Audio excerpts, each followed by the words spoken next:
Former White House Communications Director Alyssa Farah Griffin is predicting that Florida Governor Ron DeSantis won't last long in the GOP White House primary against former President Trump.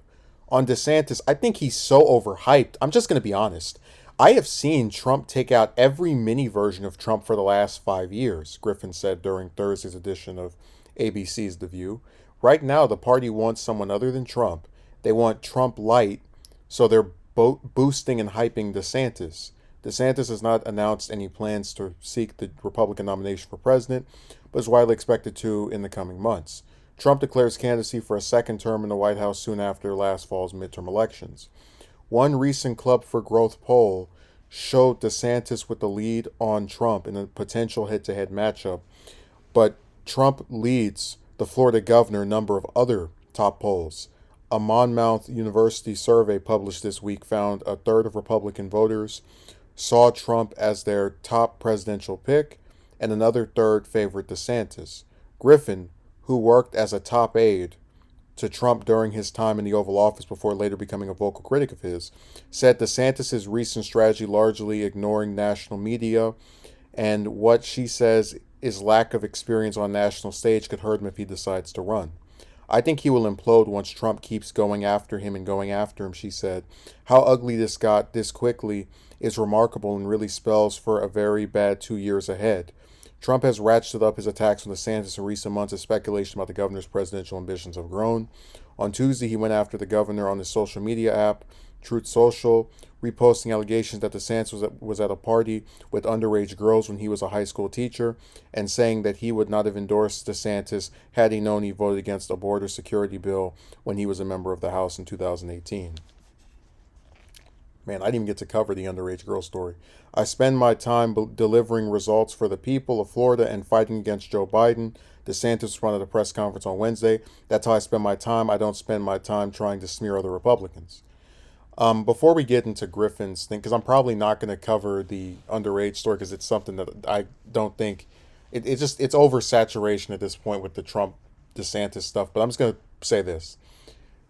If Trump didn't know about that vote for that border security bill or whatever way that DeSantis voted when he was in the House, that's a failure of both him and his staff. Because when you endorse somebody, especially if you're a politician who has people that can look into things for you, you should do some research on the person and their history if you think or believe they might have voted a way that doesn't align with your views in the past.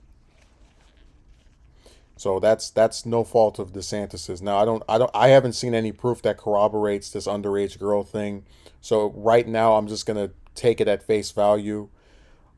So Griffin is someone who's, you could say, is biased toward Trump because she worked for him. But her remarks I find to be very accurate of the way I feel, because I've said before that DeSantis is very similar to Trump when it comes to pretty much every issue. I struggle to think of one area where they disagree or differ from each other in any sharp area. And for that reason, her calling him mini Trump does align with my own position, the mini version of Trump. Now, when she says that he doesn't have this national experience, I don't think that matters. And I guess I'm kind of more dismayed by the fact that you have a person who worked for a president who was the first ever out of any of them who had no political experience talking about DeSantis's lack of national experience. I think that's very ironic. That would be like if I started working somewhere with and I don't have any credentials, and I'm like, should we hire this person with no credentials? Like, but that's me. They are me. They have the same supposed deficiency that I had. Even though in DeSantis' case, I don't think he has he's no more inexperienced with the national stage than anybody else, in my opinion, out of any of the top GOP contenders. Where she says, I think he will implode once Trump keeps going after him and going after him. That's something I could see occurring, because a lot of politicians are not used to these. Because, like, the thing about U.S. politics is that most races, outside of a few congressional ones, a few gubernatorial ones, tend to not get covered by the news that much. So it's kind of just a regular race where this person says it's about the other person. And even if they say something that might be rude or out of line, it really doesn't pick up that much attention.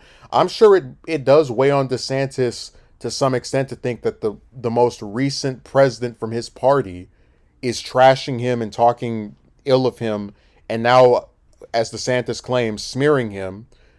And after months and months and possibly 2 full years of that, we might see DeSantis implode and start trying to do what Rubio did when he was gone after in a personal way, which was attack Trump personally and then still end up losing his home state of, coincidentally, Florida as well. So I'm inclined to agree with her about him being a mini Trump. I don't know if he's going to fizzle out yet, because like I said, we're a year removed from voting, so anything could happen. Maybe once Haley gets in the race, she might take votes away from him and become the presumptive, anti-Trump, Trump-light person. But I have to agree with this. Like, that, it just shows you this primary is not about policy. It's just a bunch of people who have identical positions to each other and are just trying to sell you on, I guess, empty platitudes and decorum. And I mean, like DeSantis talking about, I don't attack other Republicans. Well, do it. If you're going to get in the primary, you have to make the case for why voters should pick you above Trump or Haley or any of these other people that may possibly enter the race. So all that stuff about I don't go after members of my own party, do it. He's only hurting himself. It is going to be an interesting 2 years. That's definitely something I can agree with, because we're going in some fairly uncharted territory. A former president trying to get a second non-consecutive term, running against a guy who largely agrees with him on everything, but is still seen as someone who's more electable from this standpoint of a general election. And having to, that same person that's considered more electable in the general election, having to go against a candidate who has a very solid coalition of voters that will never turn on him no matter what. So this is going to be a very interesting cycle, just to see how it unfolds.